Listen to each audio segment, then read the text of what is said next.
Sekarang kita nak spot jam Aisyah Khalid. Memang diorang cakap Sultan Malaysia. Kita post pasal video Aisyah Khalid kerana bertubi-tubi tu.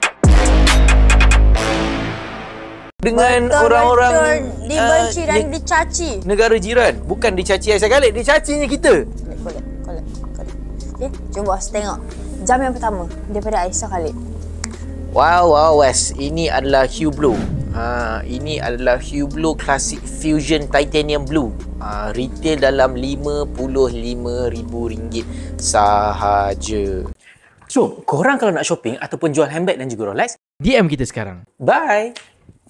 Tapi jam ni biasanya kalau orang beli, dia ada 3. Satu adalah dia memang minat, yang kedua adalah dia nak create profile, yang ketiga adalah dia tak kisah pasal harga jam. Sebab jam ni you beli kat retail about 50 plus.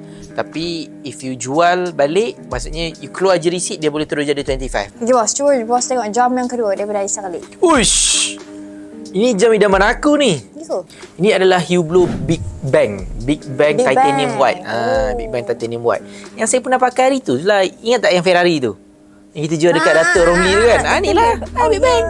Itu Big Bang, cuma dia collab dengan Ferrari. Faham tak? So yang ini harga dia dalam RM95,000 sahaja. Cuba ingat kalau saya pakai kan sesuai pak. Kena kan? Kena gelak bro.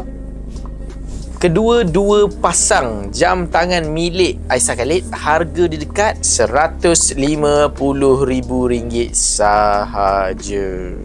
Jom shopping dan jual melalui Icon Lux. Jimat sehingga 70%, installment serendah RM5 sehari. Jual dan konsign item anda dengan kami. Cepat, DM kita sekarang.